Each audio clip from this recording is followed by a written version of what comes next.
A Lansing dad is in shock after his son was handcuffed by Lansing police while he was taking out the trash.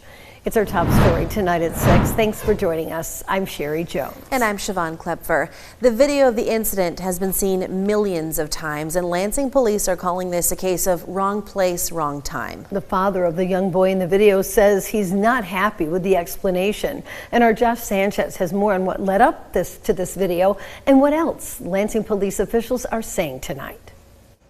Yeah, that's right, Sherry. Siobhan. We've been following this story since the video was posted last night, first on TikTok, where it racked up more than 2 million views. The boy's dad says his son is now traumatized and now won't let him out of his sight. It wasn't making sense what they were saying to me. I didn't want to hear it. Because what they're saying to me, I was already mad. Because the way in which they execute their duty, it was wrong. Plain wrong. Michael Bernard says his son, 12-year-old Tashawn, was just taking out the trash at Waverly Park Apartments off of West Jolly Road when he was handcuffed by a Lansing police officer yesterday afternoon. A neighbor recorded the moment an officer was walking with Tashawn, who had his hands behind his back. His dad can be heard asking officers why his son was handcuffed. One officer said he matched the description of a suspect they were looking for, but Bernard says that doesn't matter. You always use that as an excuse, man. The 12-year-old says he saw the officer, but thought he was just driving by. He came out the car and I saw, he had his door open, but I saw towards, in his right hand, he had his gun out. And then he told me to put my hands behind my back, and I turned around, and I don't know if he put it away. A spokesperson for Lansing Police confirmed the officer had his gun out, but did not point it at the boy.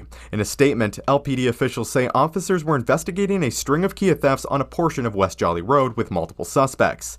One of those suspects, in the picture on the left, was being interviewed by police, but took off running, and they lost him. A short time later, another officer spotted Tashawn, seen in the picture on the right, at the apartment complex, wearing a very similar outfit. They call it an unfortunate case of wrong place, wrong time, and hope to move past this and continue to serve the community. Can't be the wrong place at the wrong time. My son live over here.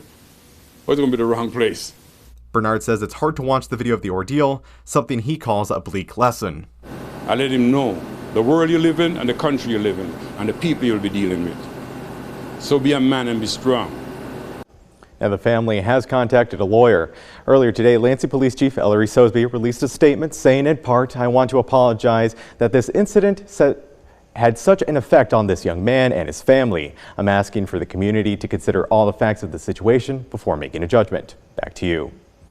Thank you, Josh. Lansing Mayor Andy Shore released a statement today as well, saying, in part, our officers do their absolute best to protect Lansing, but in this case, a mistake was made, and we own it and apologize to those affected. Stay with 6 News. We will have more information on this story for you tonight coming up at 11. Well, police are investigating